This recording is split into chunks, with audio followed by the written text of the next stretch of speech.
All right, and it seems that we are live. We are live. Ladies and gentlemen, live from the studios, Oliver Sogard. So first of all, I just want to throw this out there. Thank you so much for being here. This is just awesome that you're actually here. And I'm really looking forward to talking about a bunch of stuff, which I have written on my whiteboard, which I have on my wall. And this is your first stream in a while, right? This is the first stream in a while. Yeah, last time was probably too long ago, according to most people. So yeah, I figured, start strong with none other than Oliver Sogard would be a good way to get back into the gist of it. Yes. So yeah, so as people start pouring in, I figured we could start with some of the easier questions that everyone's gonna answer at some point. And so, when people look over the stream in the future, then they can just figure that out in the first 2 minutes. So, first of all, what is My currently? No, what are you saying? Sorry, I didn't catch that. What are you saying? What was the first question? Oh, the first question. All right.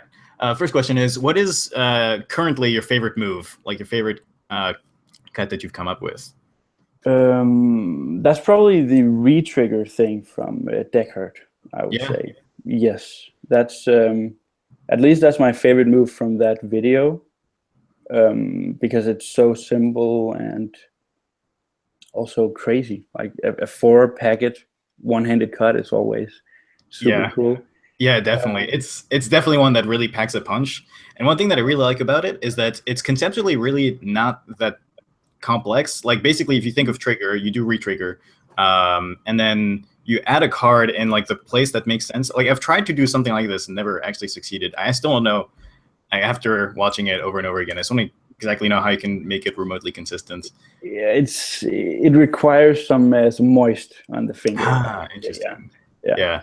But it's a bit tricky. But that's one of my favorites at the moment.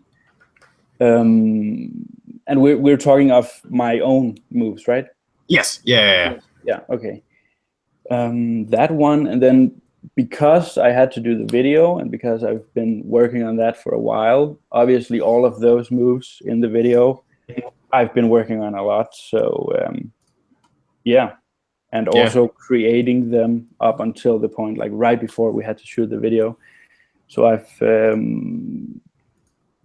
those moves in the video, I would say I really like at the moment, but that's probably going to change soon because I've been practicing them so much and like creating them and stuff. Yeah. Do you ever get the feeling where you work on a cut for a long time and then you kind of get bored by it and it kind of loses its magic and feels like, oh, maybe this isn't so crazy because I've been seeing it over and over again, and so definitely. Especially with the moves for jet packets.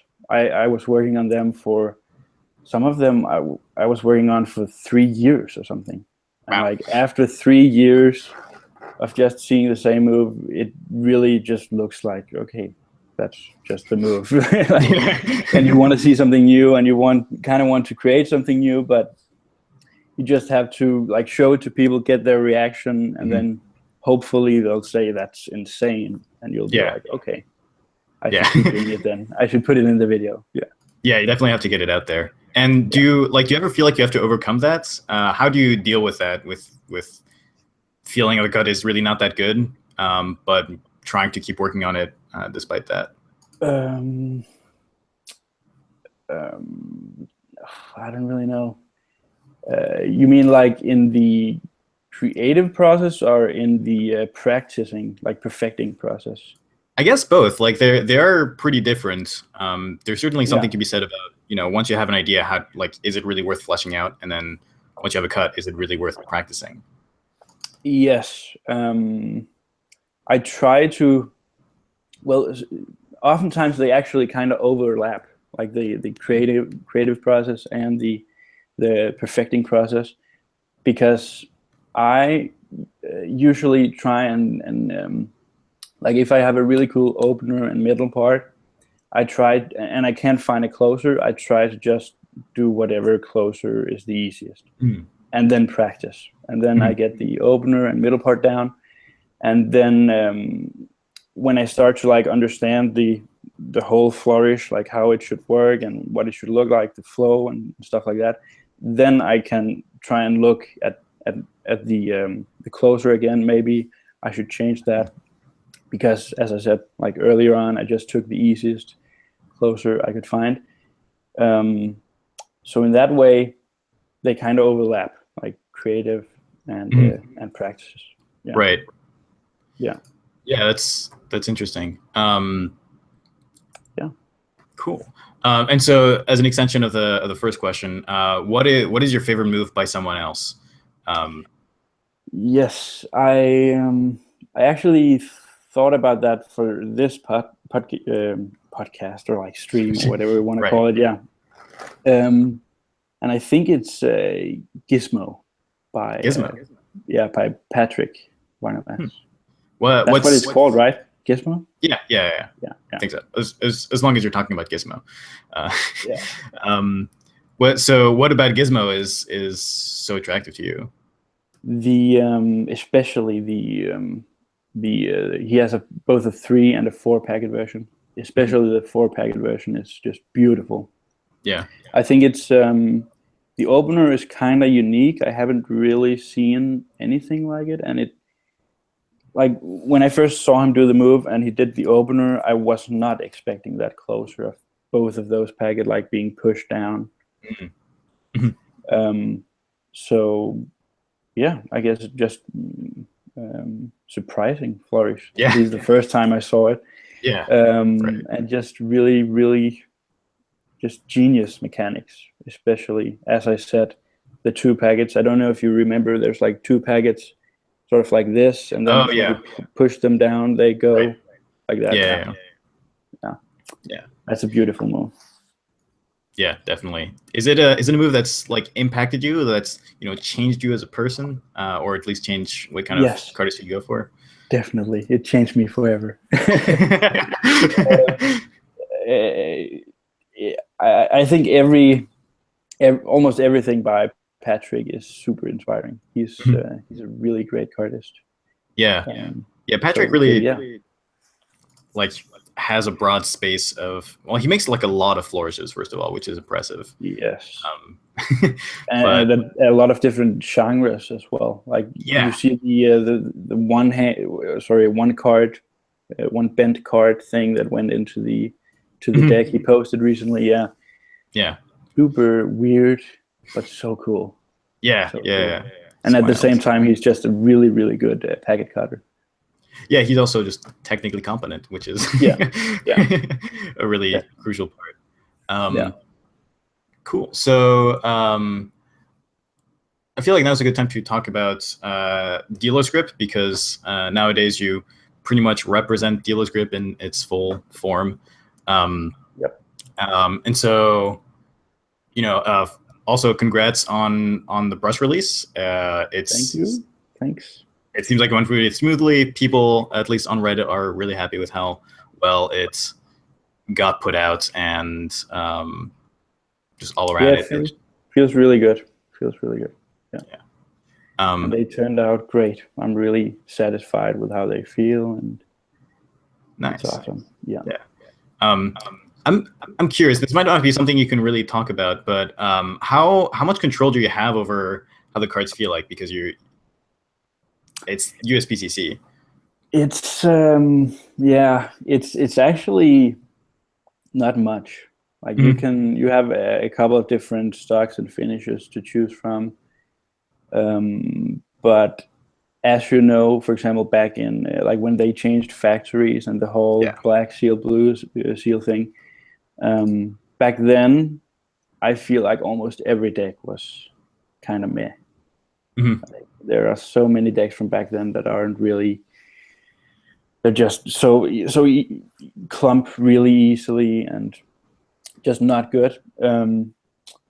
But they've gotten way better now, and I feel like almost everything. Of course, there's always a subtle change in the feel and in the thickness and smoothness and stuff. but they just always produces great cards, I think. Yeah, Yeah. They've definitely got their stuff together Yeah. after changing factories, which was very noticeable difference. Yes. So yeah, so now I take it the dealer's grip is your full-time job. Is that Yes, right? it is. Yeah. Yep. And That's how does that feel? It's kind of wild. That feels really, really good. That's like, but it's also something I would never ever have imagined that I would be able to actually do cardistry full time. But it feels it's a dream come true, basically. Yeah. Yeah, because like one of the things about CardistryCon which really strikes me is is that you basically have 3 days where all you think about is cardistry. Just wake up, cardistry, go to sleep. And nowadays I don't do this outside of CardistryCon, obviously, because I'm a student and stuff. But you're in a position where that's more true. Does that feel true? Does that make sense? Like you can't do that because then you'd get tired of whatever you're doing. But luckily, there's a lot of different aspects of doing what I do. So it's not just thinking about cardistry. It's also about talking to customers and writing emails and figuring out what's going to be next, and a lot of other things that aren't like directly related to cardistry. Yeah, there's always the less glamorous part of every business, which is. But I think that's cool. I think that's as much fun. Oh, that's good. Yeah, that's good. I appreciate that as well. And as you said, it's definitely a change of pace of the typical of what you might imagine of waking up, playing with cards the entire day, and then going to sleep. That does sound like a little bit much. Yeah, I don't live like that. I would get tired of cardistry very fast, I think. Yeah, definitely. But of course you have to. It is a bit different now that I have to, like back in the days I just did I just created cuts for fun, but now I also create them for fun, but I also have in mind, like in the back of my head, that this is going to be a part of my livelihood. You know what I mean? Yeah. But I still enjoy it as much as I did before, but sometimes you feel like you have to push yourself a little bit extra to create a new move or to do stuff. Yeah, because at the end of the day, you got to put something in a killer video at some point. Yes. Yeah. Exactly. Yeah. And so you do. I mean, obviously, you do a lot of cardistry, but you also make music under the alias, I guess we'd call it, of Woolcoin. Yes, Woolcoin. It's a weird name. Yeah, it's just stuck with me. I don't know why. It's pretty catchy. Yeah, I guess so. So yeah, I mean, I've been listening to it for the past the SoundCloud for the past 2 days, and there's definitely like a very strong theme to your music, or at least a characteristic. But what I'm really interested in is how do you feel, if at all, making music or thinking about music affects how you make cardistry or think about cardistry? I think it's a really good source for inspiration, especially when it comes to practicing. I think sometimes whenever you're practicing cardistry, it could become kind of meditative. Like it's sort of a really just you forget everything and you just practice. And music, especially, definitely helps with that mindset. So it's great for practicing, I think, but also flow. When it comes to flow in a flourish, I think it can be very inspiring to listen to certain genres of music, and of course also our primary medium, which is videos. That's how we often present our art form. And in videos, oftentimes you need some music in the background, and that can also really enhance the experience, I think. So it plays a big role in. I don't really know how directly music like inspires me to do this and this and this. But I guess just the overall feeling of a piece of music can put you in a certain mindset to create something new. So yeah. Yeah, because the way I've always, well, not always, I've most recently started thinking about cars and music together is that they're kind of similar in some ways. I mean, they're both things that happen through time. Music is a little bit more multi-threaded in the sense that you can hear multiple, melodies and tracks and things like that at the same time. But also, at least in terms of the things that I try to optimize for in my cardistry, there's like a strong sense of theme. You can definitely have something that's out of place in a flourish. In the same way that you can have something that's out of place in a song. And also creatively, there's the same idea is that making something new in cardistry is not that difficult, but making something good in cardistry is very difficult.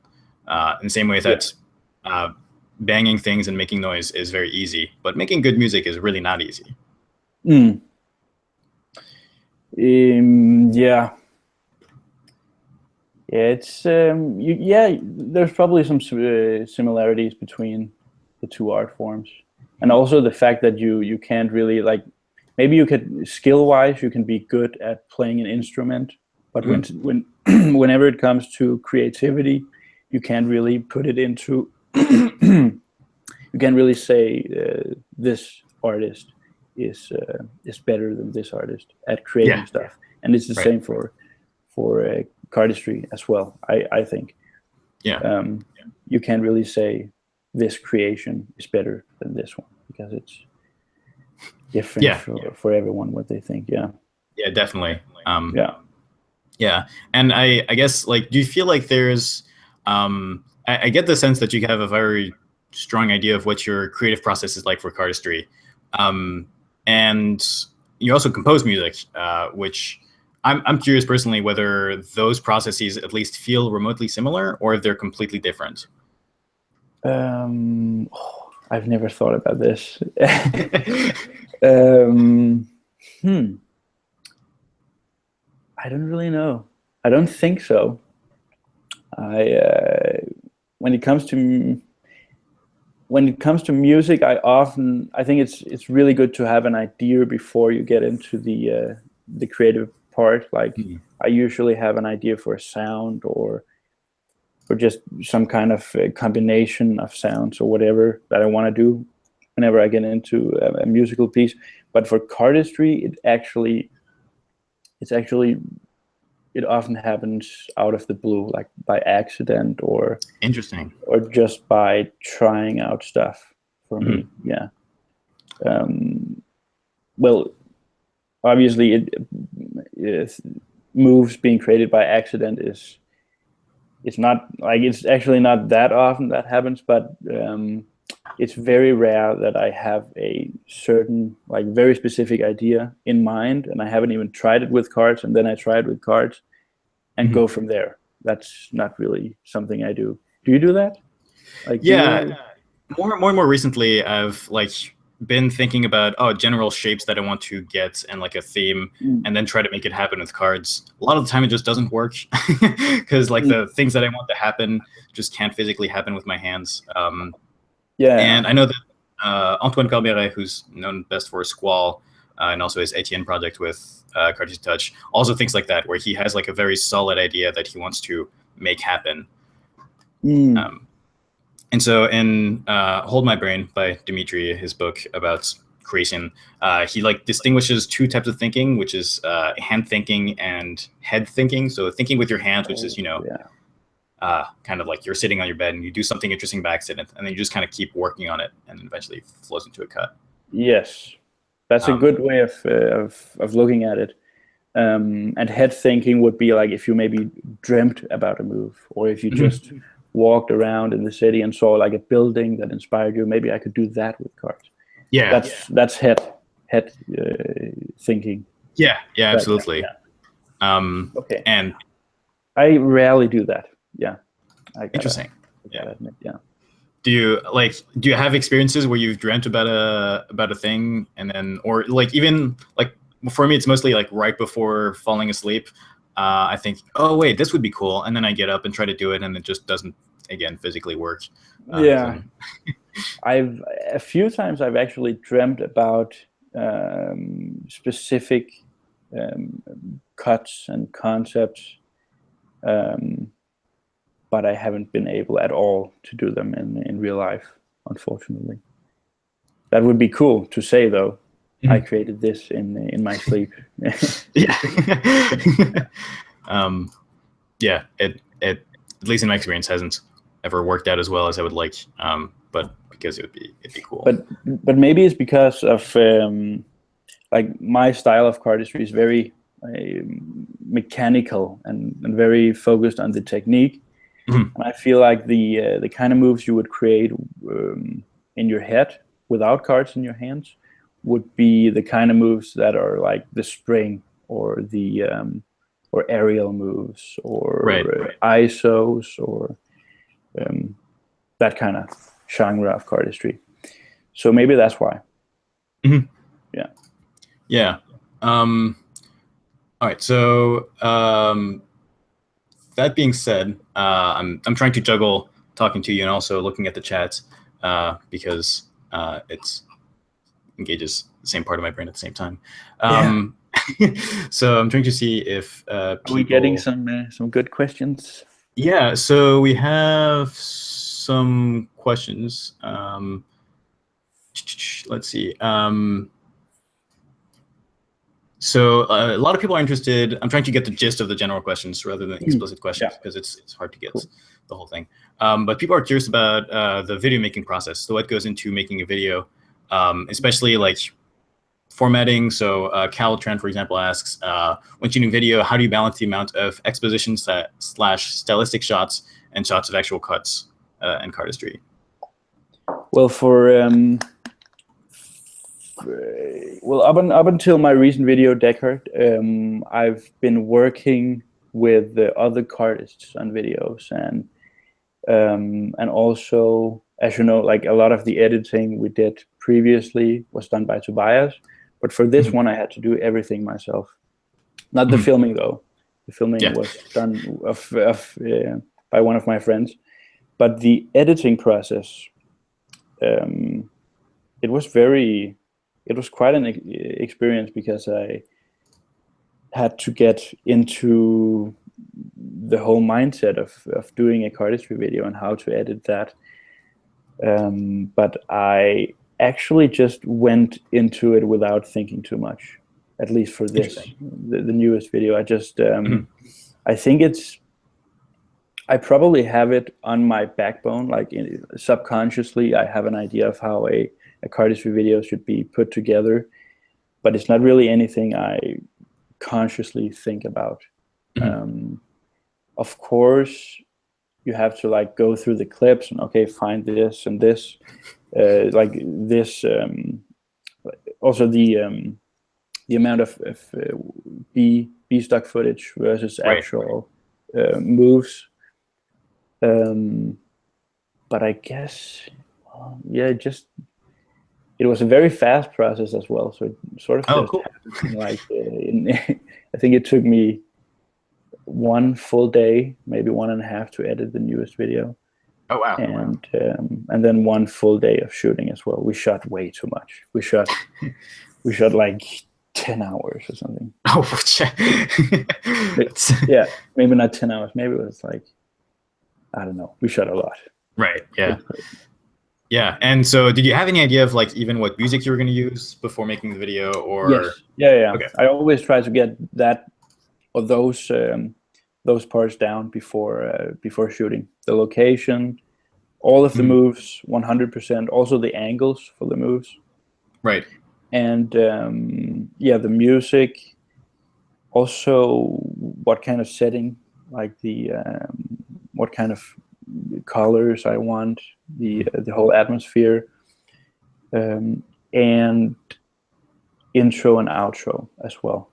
I think it's pretty cool to have an intro and an outro for cardistry videos. Yeah. And so are those, like, especially in those in Deckard, the intro and outro things that you had thought of previously, or did you like kind of get to the place and thought, oh, this would be cool to do as an outro, and kind of get the feel for we actually had a whole nother idea for the intro before we shot it. Like we went to the location and scouted and found like all the spots we wanted to use, and actually had a way more complex idea for the intro, where it should be, there should be like a small story and I should do different stuff. But yeah, we didn't use that because it was a bit too complex. Yeah, I just wanted to make it a full-on cardistry video, focus on cuts and cardistry. Yeah, just good old cards. Yes. And so some people are asking, why is the video called Deckard? I have a small idea. Actually, that's because I'm a replicant. Oh, It all makes so much sense now. Yes, I'm a robot.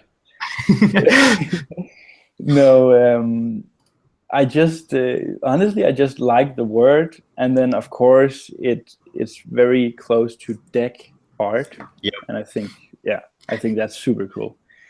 And I'm a massive Blade Runner fan, so I think it's a good name. Yeah. No, it's got this punny aspects similar with like jet packets. That's the perfect name though. Yeah, it's not as good. Jet packets is like the best name ever, and it's also so just perfect for the video because it's only packet cuts. There's not a single card anywhere in the video. I think that's a good point. I hadn't thought of that. Well, there's ATM. Oh yeah, of course, but that's the only thing then. Yeah, and for ATM, I think it's worth it. Yeah. Cool. So let's switch gears and keep talking about cardistry. I don't know where we're switching gears, I guess. There's like one thing that I always like asking people on the stream is, do you have any pet peeves when looking at other people's cardistry? Do you know what I mean by pet peeves, by the way? No. A pet peeve is something that's like really small thing, but it's really bothersome, like a lot more than it should. But it's the kind of thing that just immediately makes you like dislike a move. Yes. There's one thing I really don't like, and that's when people in two-handed cuts separate their hands too much. Interesting. I've talked about this a lot before, but I really enjoy when two-handed cuts are super compact, and they're interesting. I actually believe there should be, like throughout the whole flourish, a connection between the two hands. So it could be through the packets or whatever, but just like sort of a connection between the so whenever people do, for example, like a two-handed cut that could allow you to move your hands away from each other, whenever that happens, I'm just like, what the hell are you doing? I don't like that. But there are also, of course, exceptions to these kinds of rules. Satellite by Kevin Ho, right? Yes, that's a beautiful move. And you have to separate your hands in order to do that move. Yeah. But I think as soon as it becomes too much, I think that's where my problem is. Yeah. Whenever people separate their hands too much. Right. But of course, it's fine if you're doing a combo, or if it's like if you're doing dump, for example, you have to separate your hands. But when it's like two-handed packet cuts, I think they should be close together. Yeah. Otherwise, it doesn't really feel like a two-handed packet cut, does it? Exactly. Yeah. That's probably why. Yeah, so there's this thing that I've noticed that I keep doing to myself, which is trying to make cuts, which are basically two one-handed cuts in each hand that I kind of put together. Yes. Is that the kind of thing that you're talking about? But it sometimes, as I said, sometimes it works really well. Yeah. For example, satellite, as I said, but it also maybe raises the question about whether it's a packet cut, a two-handed packet cut, or a combo. Right. Maybe. Yeah. Yeah. The best example I have for that is Highway, which is basically, if you take a close look at what's going on, the hands really aren't very connected. In fact, most of the time you can kind of separate both hands because I'm doing half a revolution here and then pushing that over, which is kind of, But you're still keeping them together. Yeah. And that's what it makes it a two-handed cut. And that's a really cool cut, by the way. Thanks. But yeah, if for example, if you taught that to someone and they were to try and do that and they just separated their hands way too much, wouldn't you feel like it was a bit off? Would you feel? Yeah, there's like definitely sometimes I don't know. I guess I like have these two ideas and I try to like glue them together by just putting a packet between my thumb and my index, and it doesn't work.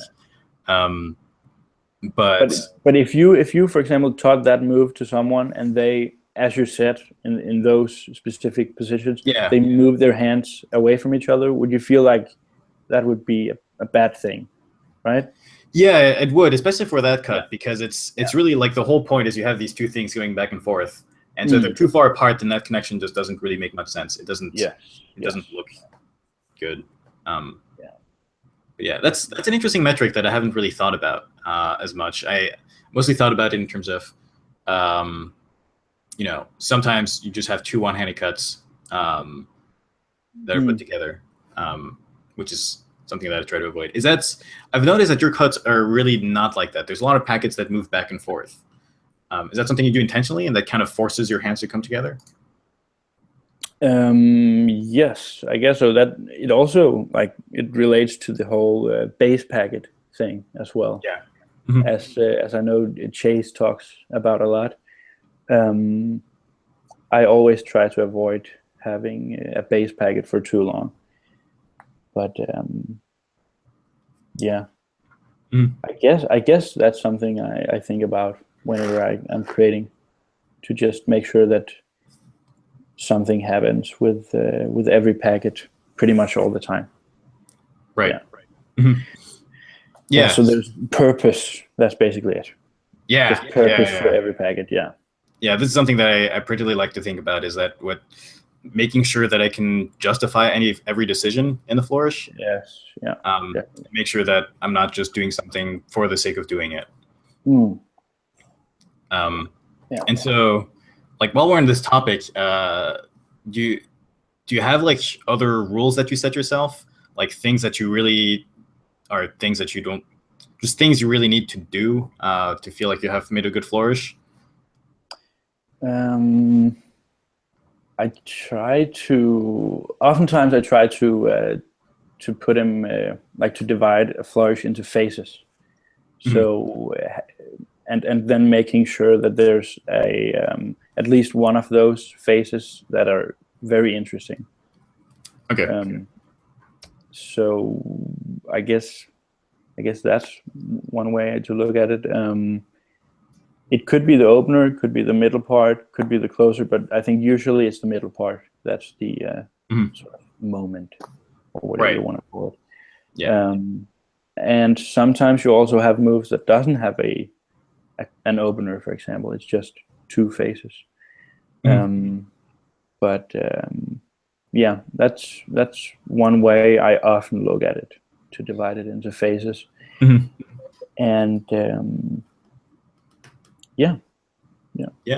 and I guess like what I'm trying to get at here is what does your creative process look like?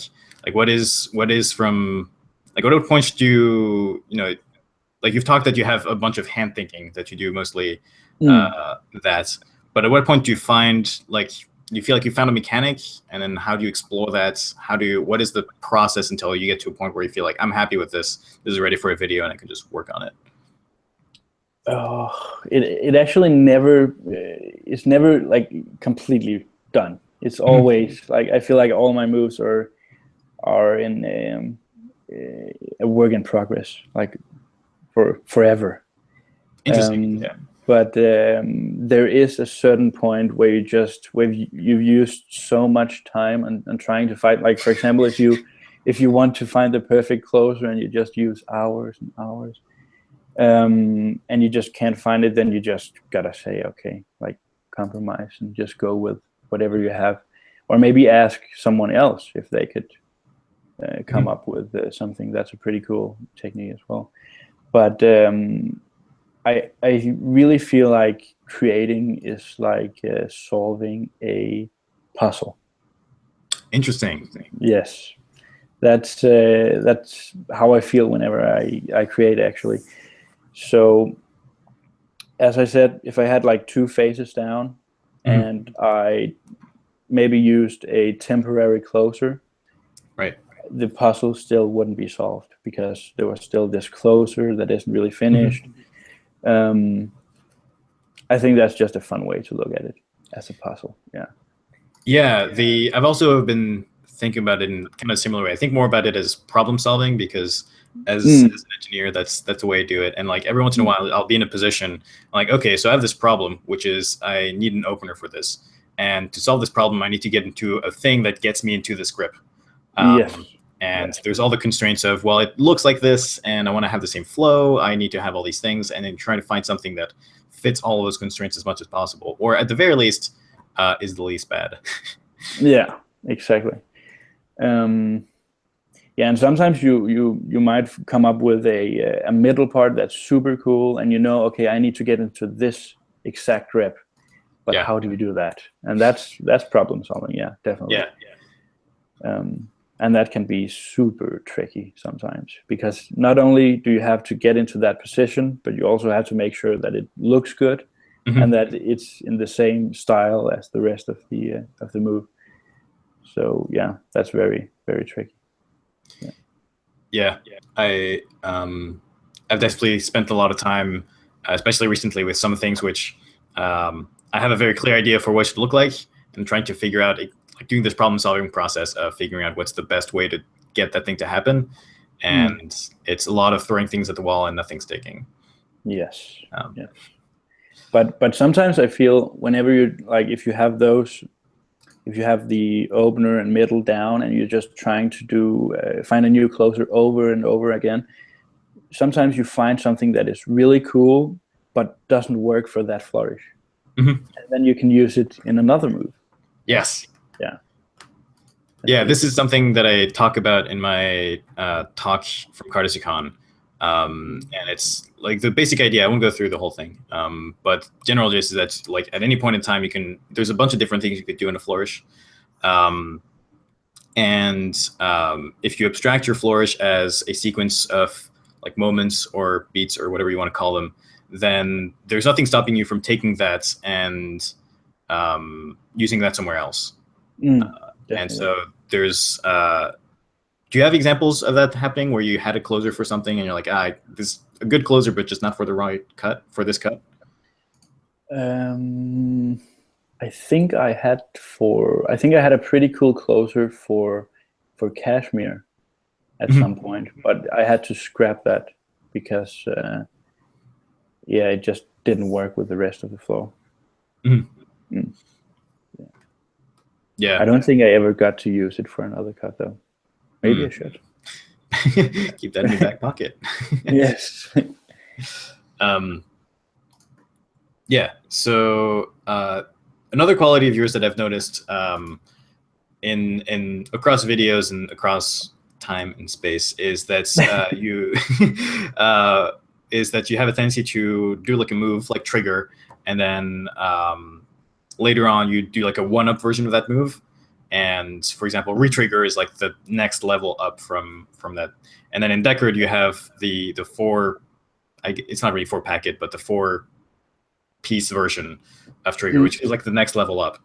Is that something that you've noticed, or that you do consciously? And it's the same for ATM 2.0 and also Cashmere, the Michael Bay Transformers version. Yeah, but I think it's probably just me having a hard time settling for a move. Right. So like when I created Cashmere, it was done, and then I kept working on it, and at some point I explored the 4-packet version, the Michael Bay Transformers version, and instead of just making that Cashmere, because that was bigger and cooler, I just made it into a separate variation. So it's like the extended cut, you could say, director's cut. Yeah, and I feel like that. I feel like that leads to kind of what you were saying earlier about a cut never being really finished. That it's only you, like, eventually you just have to cut it off and say that you've completed it. Yeah, and it's just, like, what's next step for trigger? There's no reason, like the whatever you used in Decorate is like the final version of trigger, but at the very least it's another instance of it, and logically there could be like a 10-packet version. I don't know how you do that, but and also just it's actually maybe you could look at it as the third version. So there's trigger and re-trigger and then the extended one. But I actually, when I tried to the first time I tried to do a trigger, I think in the first day or the first few days I did re-trigger by accident. So I think it could probably have happened that re-trigger would have been discovered before trigger. Interesting. I don't know. Yeah, and like, did that not happen because it felt like a mistake? Like, oh, whoops, didn't mean to do re-trigger, or of course it didn't have a name, but well, it just happened on by accident. Yeah, just splitting the packet. But I instantly knew that, okay, I've got something here. This is because it felt really good, and it obviously it's 3 packets, and then later on I realized, okay, you can do it running as well, which is very rare for one-handed cuts. Yeah, definitely.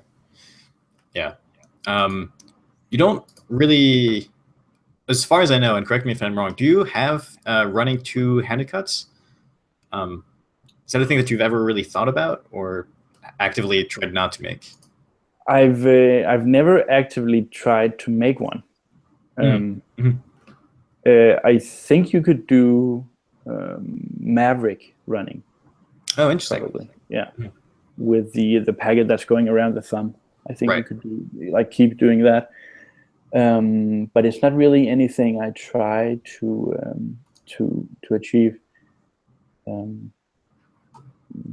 No. Do you often do that? Like, do like continuous actions or movements in a 2-handed cut? Yeah, there's. I spent a little time thinking about that specifically, and there's one move in particular from Negative Space, which I forget the name of actually, but it's this one which has a running action. And the interesting thing to this is that it has a different closer, which is not continuing the running action, which has this. There you go. The thing you were talking about earlier, which is kind of, I guess, an exploration of the running packet thing, and the idea that should it like just close as a running cut, or should it have a different closer? And if you can do that, then why have it the running part, right? There's questions about that. But it's something to explore, definitely, the running aspect of 2-handed cuts. Yeah, I think it's definitely not one of the things that's better or worse. It's just another direction. Definitely. But do you do it, like, how many times do you do it, for example? Like, if you were to perform it, do you prefer to just do it without like continuing that movement, or? Yeah, so the other thing that I have in mind is the double running Pinchot version that I do. Oh yeah, that thing. So cool. Yeah, Yeah. It's really annoying with cards. But the one thing that's really cool about running cuts is that there aren't that many running cuts, and so people don't really expect it. So usually what I like to do, especially with double running Pinchot, is do it just long enough where they realize that it's a running cut and like a Yeah. I could go on forever if you yeah wanted exactly. to. As soon as they realize that I have the power to keep going forever, then it's a good time to start wrapping up, because I've conveyed the idea that it's a running cut, and like from the viewer's perspective, there's that surprise aspect of, oh wow, I didn't expect that to be a running cut. And so with the first cut that I was showing, I usually do it, I think 2 or 3 times, and then do the closer. Because 3 is a magic number, I guess. 3 is the magic number. Third time's a charm. Yeah. So well, I have 2 questions in mind, which I need to not forget. One of which is on average, and there might be like a really large deviation, how long does it take for you to feel like to make a flourish, like from start to completion, if you can even call it completion?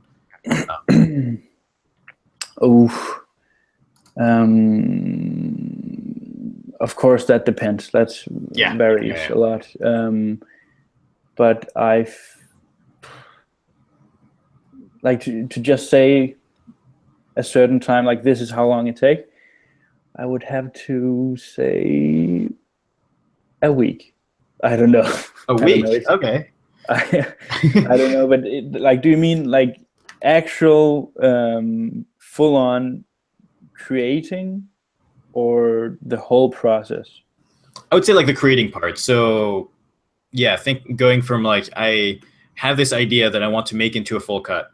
Like I've decided, oh, this is a cool action, I want to make that into a full cut, to I have a full cut, and well, eventually work on it until you put it in the video. I don't know. I don't know, man. It's it sometimes it happens really fast, and I feel like, and it's the same with music as well. Whenever I get a really good idea, I try to like not stop there. Like right after getting that main interesting idea, just keep going, because you're in that mindset. Oh, interesting, right? So I actually think when it comes to creating, it's really good to not taking those breaks that you would want to do if you were practicing, because when you're practicing, I think it's really good to practice a lot and then do a long break, and then practice again. But for creating, I think it's good. Like if you've created a really cool middle part for a cut, don't be like, okay, I'm just gonna put the cards away, working on that tomorrow. Try immediately, right after, to figure out the closer or the opener or the flow or whatever. So it's a circle. So when you find out this is pretty cool, then oftentimes something else comes along with it, I feel like. Yeah. And you've mentioned that sometimes you'll have like a placeholder closer because you haven't found the right thing yet. Is that because you have like you spend too much time figuring out something, and then it feels like maybe taking a break from it would help? Or is it just because like the first part is just really hard, and so you want to get good at figure out the flow of it and how to present it before you can find the closer that works? Yes, I think that's because I want to get the first part of the flourish down. Definitely, yeah.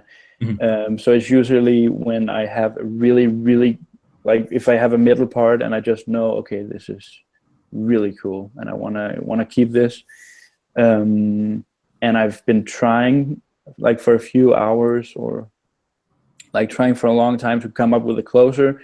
Then at some point I'm just like, okay, whatever, I'm just gonna focus on getting the middle part down, making it look super cool, and then also filming it from a lot of different angles, and trying to look at what would look good right after this movement. Right. And oftentimes, if you just keep going, at some point something is gonna pop up that you like, Right. A new closer or whatever. Yeah. Yeah, and then there's always the tension of eventually, like if it takes too long, then find something that just works because it's not worth it. Yeah, and sometimes you just end up sticking to the placeholder closer. Yeah, that happens sometimes as well. Yeah, and it feels yeah, I've found that that's happened to me a few times. I can't think exactly where, but it feels like, man, why did I spend all this time trying to find something else when the right thing was there all along? Yes. The most reasonable thing, at least. Yeah. And so there's one aspect of a flourish which I think is really important, and I'm curious to see if it's something that you try to optimize for as well, is how accessible the flourish is, or like when someone new sees the flourish, how well can they understand it? Because on one hand, there's the drive to make things that look complex because it's more interesting mechanically and things like that. But things that are just way too complex aren't really something that people can grasp when looking at them. So how do you think about that? How do you approach that? I feel like a lot of this, like I've always been a cardist for cardists, so I don't do moves for lay people. Okay. So I enjoy creating like really mechanically complex stuff, not too complex. It should still be like satisfying and feel good and stuff, right? And intuitive, like makes sense. But sometimes you come up with a move and you realize, okay, you can't see what's going on here. Like maybe it's you've been practicing it like this, and you've been looking at it from this angle, and then you realize from the other angle it doesn't look good at all. And then you might have to drop that move. But the question was just like how complex I try to make my cuts, or yeah, because there's a bit of a trade-off between things being like very easy to grasp. Like isolations are particularly powerful because it's very easy to understand. You get two cards that are linked in space, and it makes sense in someone's brain. Versus versus Pandora, versus Pandora, right? Which is more of a well, I obviously, as you know, I love two-handed packet cuts. That's like my main thing.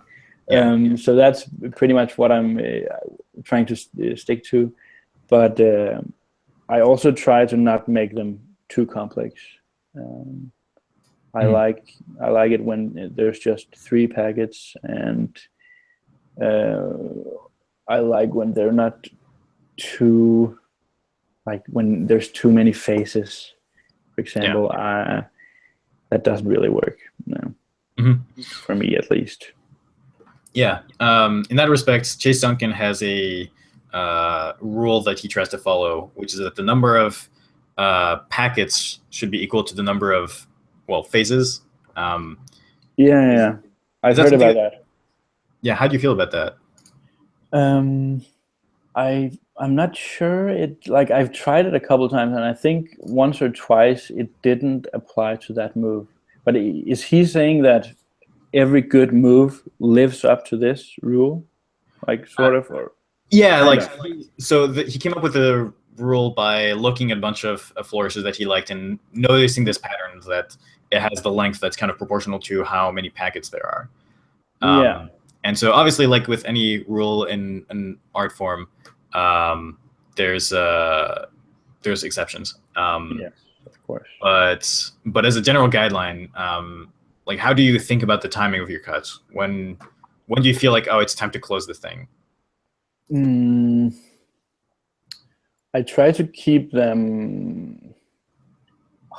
That's great question, but a difficult one as well. I just try to make sure they're not too short or or too long.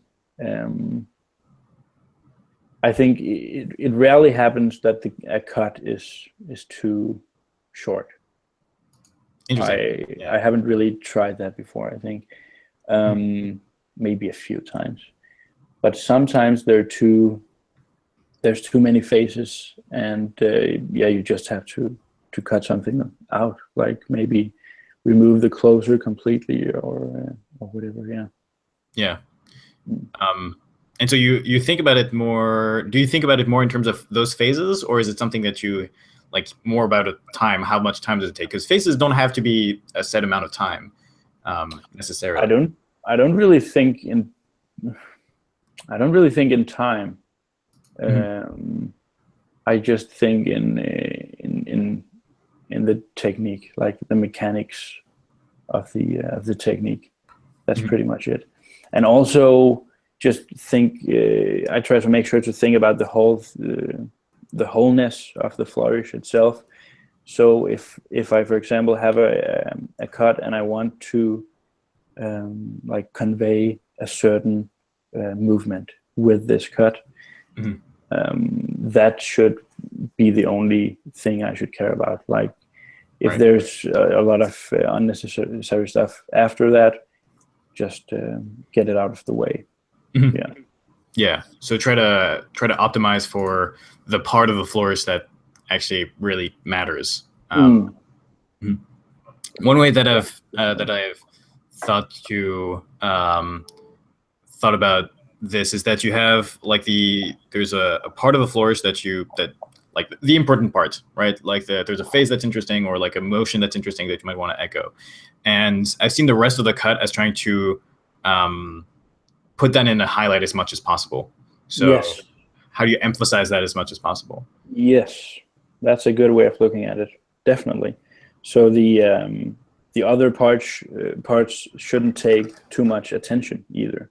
They shouldn't be too good. Like if you have a really cool middle part, the closer shouldn't be cooler than the middle. So yeah, that's very true. Definitely. Yeah. I'd like to take a moment to acknowledge the chat because they feel left out. I'm sorry about that. I don't know if you've been keeping an eye, but I have been. And just like to know, I'm trying to. Let me see. Yeah. Now just for explaining what's going on here, trying to both having conversation and read chat is a little difficult, and so it's difficult to read. But I just want to acknowledge. Glad you all are here. Really appreciate you being here. Thank you for being here, guys. We appreciate you. Exactly. And actually, someone Caltran brought up an interesting question. And which is about how he says, how do you feel about the shift in the style of cardistry that's been happening recently? Or maybe just over time, like have you noticed like a motion, like a diversion or conversion? Obviously, back in the days, it was mainly XCM. It was like extreme kind of moves and maybe some long dark hair and some heavy rock in the background. But so that was probably the first shift, going from that to more, I guess, more diverse style. Everyone, and it becoming more of an art form, I would say, after the XCM period, where people actually started expressing emotions through videos and stuff. That was, I feel like that was the second part, like around the Kuso times, where everyone did videos and stuff. But what do you feel is the way the community is going right now? It's hard to tell, and one of the things about these kinds of questions is first of all, it's hard to tell what the community is doing in general, because it's hard to get a grasp of the community as a whole. Because through Instagram and YouTube, you only get to see mostly through Instagram, you only get to see people that are close to you, not geographically, but in terms of like people you're following and maybe people they're following at most. So there's a lot of bubbles in that sense. But I feel like I forget who pointed this out, but I definitely agree with the idea that jet packets has really influenced how a lot of two-packet cuts are approached nowadays. There's a lot more of the idea of having compact cuts that, at least from looking at things on Instagram, I've seen a lot more in the past year or so. And so I think attributing to jacket packets is not unreasonable. I haven't really thought about that too much. I mean, yeah, I guess you're right. And if it's because of jet packets, then that's awesome. Then I'm really, thank you guys. But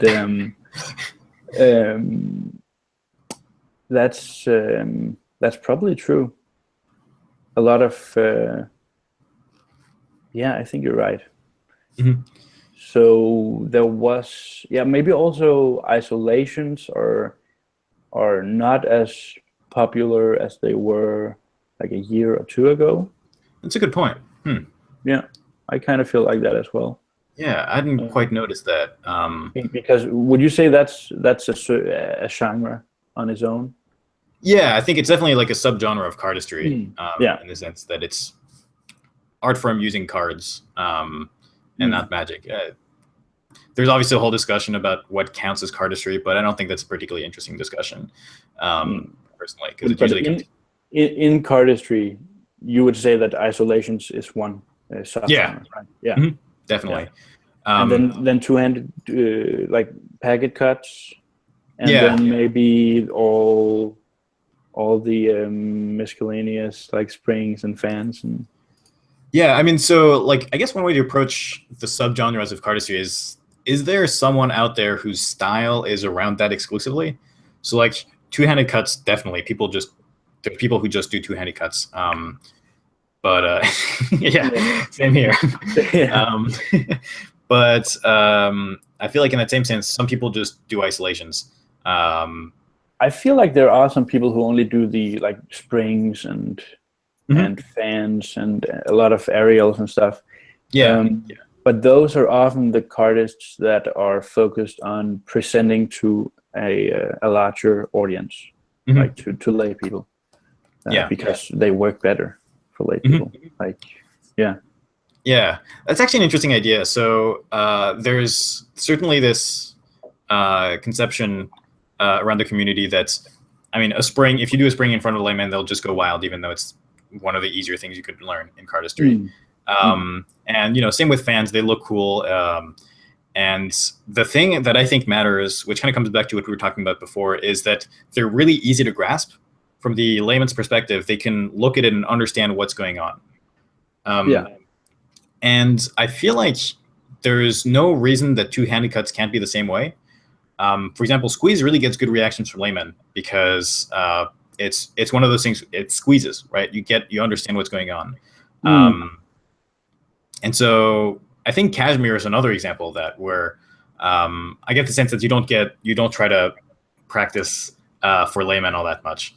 No, I don't really do that. Yeah. No. But I see what you mean, like of the flipping kind of motion of the packets.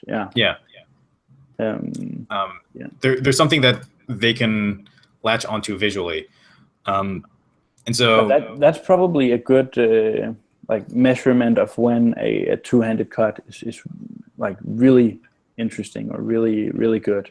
Is when it's distinguishable from all the others. Yeah, and especially from a lay person's point of view. Yeah, it's like so two examples of that I think are Antoine Cormeret, who is, I always have to suffix that with the guy who does Squall, but he, in his portrait, he talks about how he asks laymen what they think about his flourishes. And that I think really shows in the sense that his flourishes really have like a particular thing that they're driving through. Squall being the perfect example. Like you see Squall, it's just, it's that packet cut with a bunch of packets moving in every direction. And so the other thing that comes to mind is Rioma's talk in Berlin. But just quickly, don't you sometimes also really enjoy packet cuts that wouldn't live up to that. That wouldn't like be interesting in a layperson's point of view. Yeah, exactly. Oh yeah, absolutely. I mean, I feel like that's inevitable as a cardist. Like you'll just being because the thing that laymen don't have is history and any idea of how difficult anything is. Right. So, for example, part of the reason that my Pandora variation is Whiplash is successful, I think, is because it has the Pandora opener. Right. And so when a cardist sees that, they just think, oh, Pandora is a good move. So, this already like it already sets the Whiplash already gets a better score in their head as a result of that. And when you see something that's technically wild, you can't help but think, man, that's just crazy difficult. Like I know that I've tried to do things that are remotely like that, and I just can't. And therefore, when I see that, it's crazy. And I guess the third thing is cardists who create things, or at the very least, they know what it's like to try to create flourishes. And so when they see something that they've never seen before, just something so out there, then they'll appreciate that much more because they know what it's like to try to get something that's new. Definitely. And that's when we really get to geek out, because that's not something the normal person would understand at all. Yeah.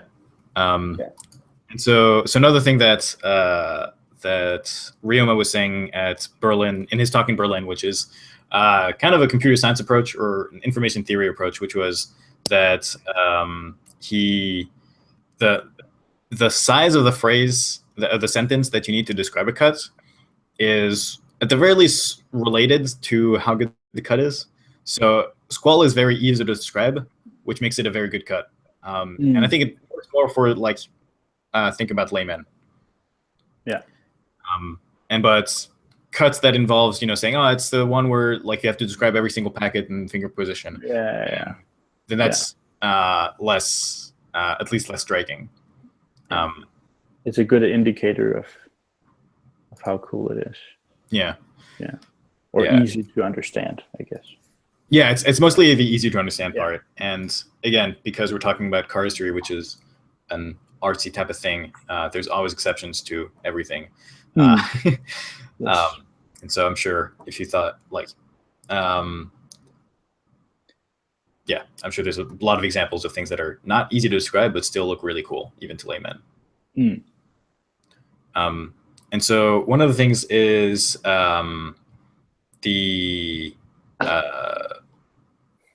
was I just thinking? In terms of laymen, right. So one of the things that I talked about at CardistCon was this idea that people have a thing that they're optimizing for in their head.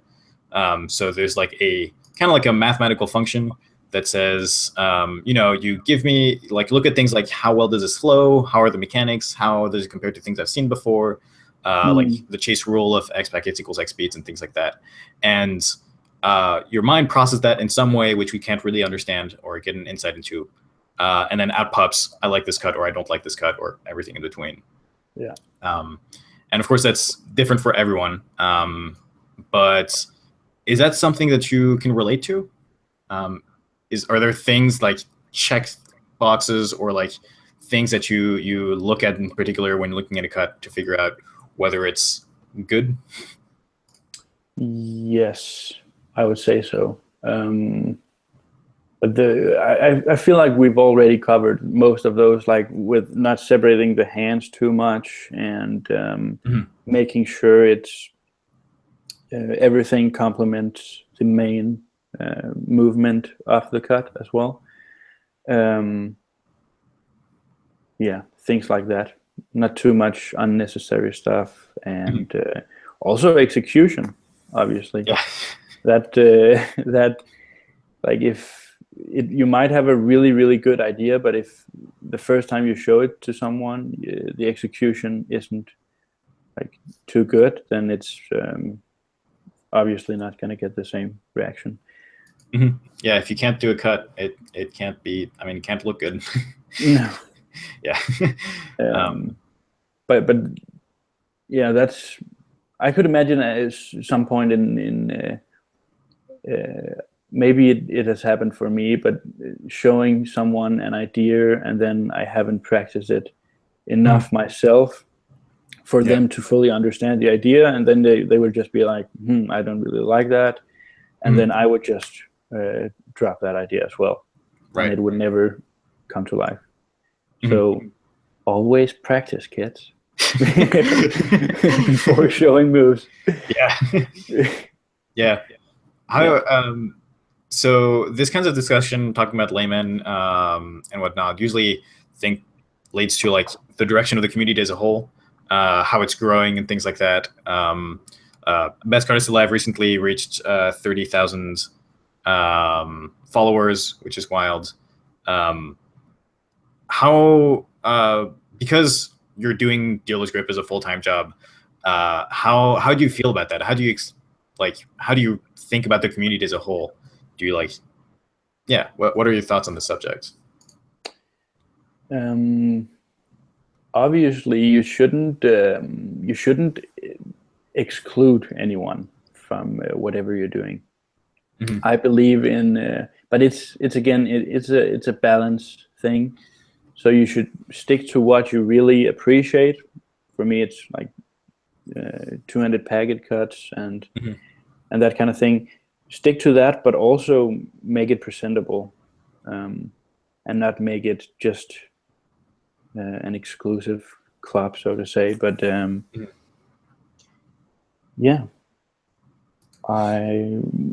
what was the question again? I guess how do you think about the community? Like, who do you think does cardistry, and how many people? Actually, that's a very more specific question. How many people in the world do you think do cardistry? That's a good question. I would say, okay, define doing cardistry. Is that doing more cardistry than magic? Are you a cardist then? I would say so, yeah. Like, we'll just skip the whole question about the line between cardistry and magic. But I mean, there are a lot of magicians who, for example, practice cardistry. I would say you could just avoid. Would they count? Yeah. I would say people who do cardistry, whether or not they do magic, I don't think really necessarily matters. But if let's say that they count. Yeah. They do cardistry to a certain level. Yeah. They every once in a while think about, oh, I'm going to do cardistry now. Yeah. Okay. How many people? I would say 50,000. Is that too much? 50,000? I mean, so there's a couple things to keep in mind. 20,000 maybe 20,000. Yeah. Interesting. I'm thinking worldwide too. That was a big jump. Question. 50 to 20,000. 50 to 20,000. Because on one hand, Best Artist Alive has 30,000 followers. Yeah. But they don't all have to be cardists. No. But also, the entire community isn't on Instagram. And I'm thinking mostly about people in China who don't really have access to Instagram as much. They have their whole community. Yes, there are some like sort of like independent communities around the world. Also, I think in Russia there are a really big community as well, which we don't see much of. Yeah, but I think it's probably less than we want it to be. That's that's a good point. Yeah, we want it to be 100,000, but it's probably just. Is it more than 20,000? You think? I feel like I would say 50,000 is not crazy. Okay. But maybe I'm hopeful.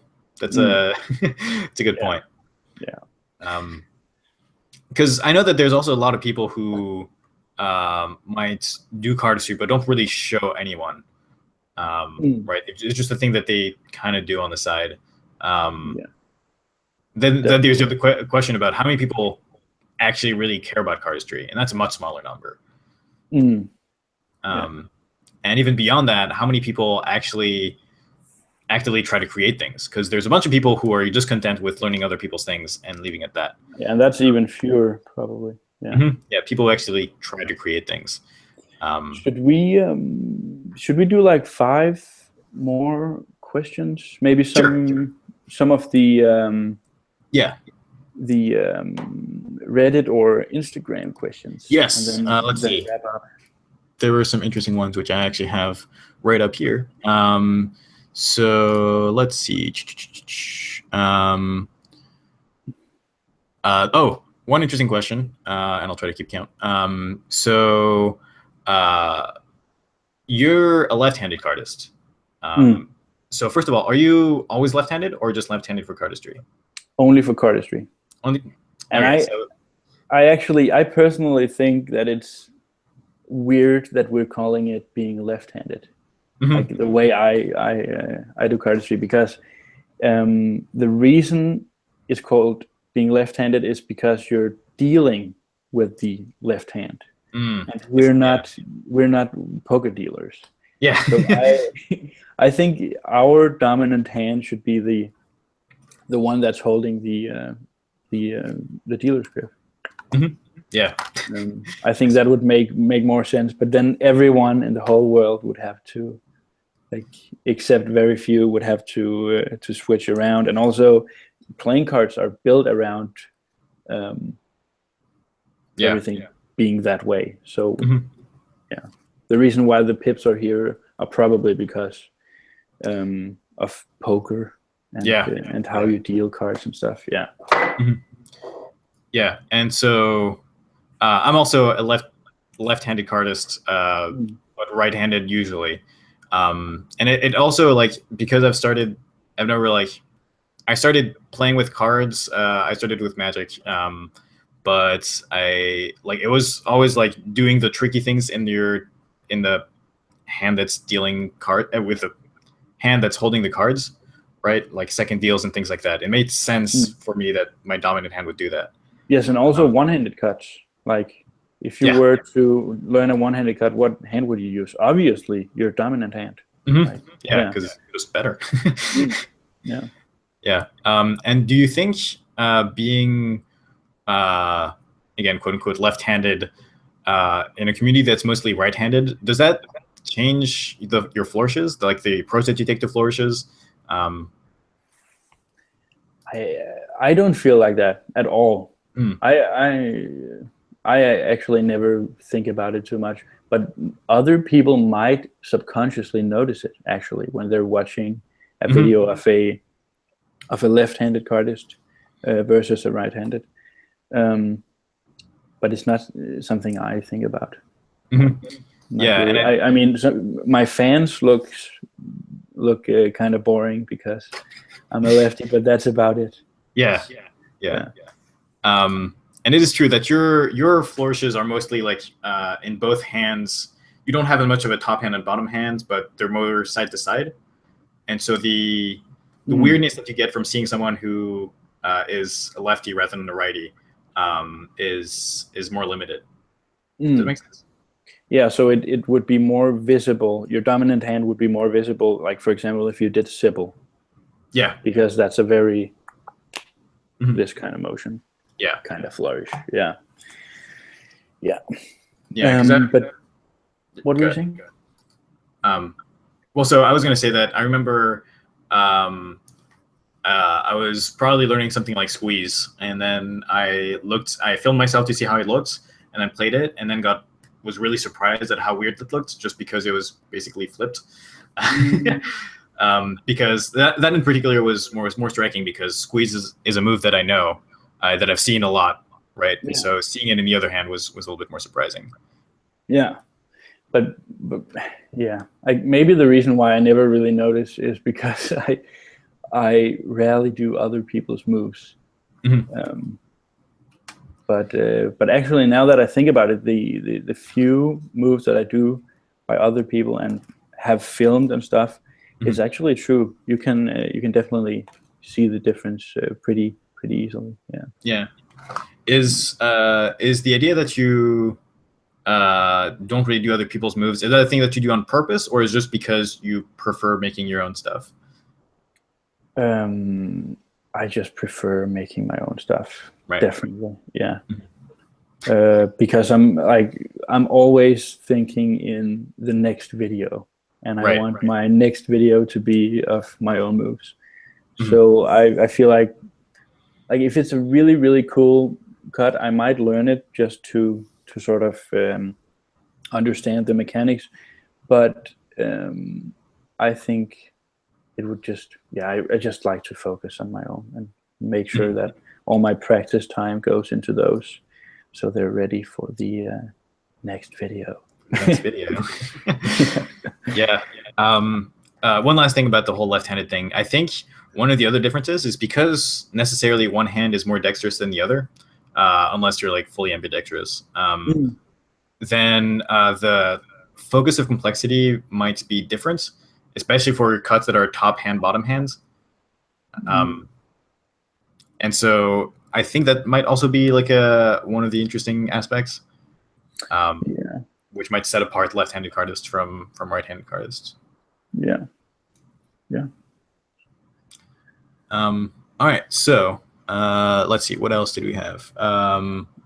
Should we? How many? We should wrap it up. Yeah. I was gonna do one or two more. Yes. Let's do that. So try to do a little bit shorter question. We've already looked at that. One interesting question is how does it feel to be an inspiration for a lot of cardists? We talked about how game-changing Jet Packets was. How does that feel? The reason why I do this. Yeah. Why you wake up in the morning? No, definitely. That's the reason. Because that's the best feeling ever. Like it feels so good to see people being inspired, and not only in a cardistry sense by a move, but also by doing meetups, for example, talking to people, and watching them being inspired by that, and just making the community grow, because that's basically what's like. If you inspire enough people, I think it will just be better for all of us, for the community as a whole as well. Right. Definitely. Yeah. And I think, sorry. Go ahead. Oh, I was gonna move on with what will probably be a last question, which is always interesting. Where do you see the community going in the next even year? We move so fast. I feel like even asking the next year is already difficult. But if you can, in 5, 10 years, 100 years.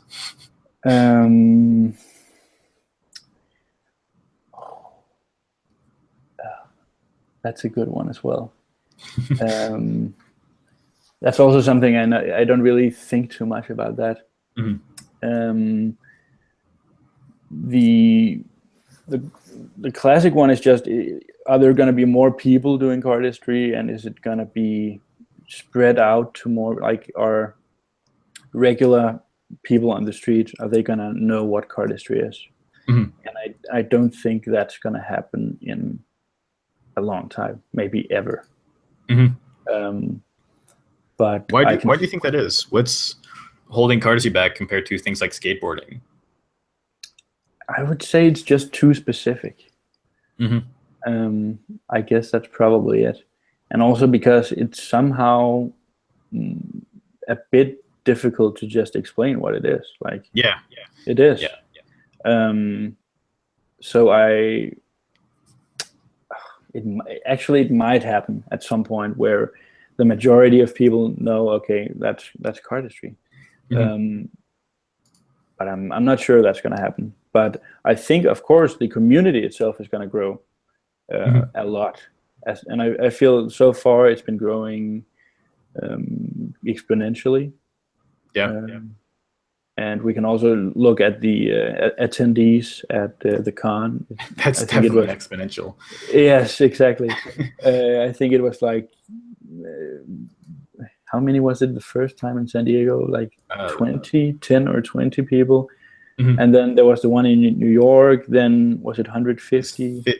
In New York, I think it was 52 or so, Yeah, and plus then headliners, 150 in Berlin, and right? 150 in Berlin. And was it 300 this year? Pretty much, I think it was 277 Eventbrite things. So yeah, probably 300 with the headliners, Yeah. but not. So That's crazy. yeah, So I think that's gonna keep going. Mhm. More people getting into it. Yeah. But were you thinking about it in any specific like ways? Like was it just the growth of the community, or also in which direction the genres would go, or like? Yeah, I think like there's a lot of different ways you can approach this. Also, like, yeah, what are people going to start doing? Are people gonna keep creating more? Like, I'm still like, I'm fascinated by this idea that there's people who just do other people's moves, and then people who do other people's moves, but also just try to create things, and that's their goal as a artist, is to create good things. Yeah. And I'm curious about how that evolution is going to happen. I think I heard someone talk about how they thought it might become a bit like skateboarding, where you don't really credit people. You just do whatever is cool, and Right. And whatever you feel like, and you just mix it with your own creations, and then you do something by someone else, but you don't even know who created it. It's just cool, and it's like the foundations. That might happen. I could actually see that happening at some point, but still I feel like the community is too small for us to not like give credits. Like people still care a lot about credits, myself included. I think it's really cool to credit people. But I could see it moving away from that if there were more people doing cardistry. Like if the amount of people grew. Yeah. What are your thoughts on that? Yeah, I mean, more people doing cardistry, I think, it can't be a bad thing. The only problem, which I think we've already hit, is that as more people do cardistry, there's a stronger line between the average cardists and the quote unquote headliner, which is part of the reason I'm doing the stream is to get away from that, making all of the cardistry superstars a little less intimidating. And CardistryCon is also pretty good at that. This year they had the thing where I think they called them counselors or something, or people that they were meant to be talked to and who were happy to introduce you to whoever you wanted at the con. Yeah. And I'm really happy that we're doing things like that as a community, because it's certainly very possible to have these like idols that you merely think about, and who every once in a while come out and say, here's a video, and then leave forever. And I'm glad. I think that we're moving away from that. But I think it's like if it becomes really like if a lot of people get into cardistry, I think it just gets more and more difficult to keep that line away. Yeah. So, like for example, if only 100 people did cardistry, obviously everyone would know each other. Yeah, I don't know. Yeah, but there's a very mechanical thing that happens as people become more famous, which is, like I'm starting to get this where there's every once in a while a lot of people will start messaging me, and it's not that I don't want to message everyone, it's just that I have a lot of things to do, and so responding to everyone is just not possible. And if you're someone like Zach, who probably gets 100 message a day or whatever, then it's just not physically possible to address all of that. Exactly. And so that's where the line starts to be drawn. But I think that there's way to get around it. Like this stream is one attempt. It's that, well, if you can't talk to people one-on-one, then you can try to talk to them all out of the time in this kind of format. Yeah, and also, just as you said, just talking to people. That's basically it. It doesn't have to be It doesn't necessarily have to be on a live stream or podcast. Also in real life, as you said, Cardistry Con, great jams, meetups. That's the best thing. I really like those kind of things. Meeting people in real life, because it tends to sometimes it's just you and your computer, and it's so it's so far away. Like the other person that you're getting a comment from, it's just a comment. Like you need to get out there and meet them in real life. That's it. Cardistry really starts to feel real when you can sit down with another real person and say, oh, hey, look at this. And they say, oh, yeah, that's cool. And you're like, wow, you know what I just did? It's crazy. All right. Well, on that note, again, thanks so much for joining. Of course, man. Thanks for having me. It's been a pleasure. It's been a blast. And we went a little bit over what we were expecting. But Chad, thanks for sticking around. Sorry if we didn't give you as much love as you expected. All right. That being said, goodbye, everyone. Goodbye, everyone.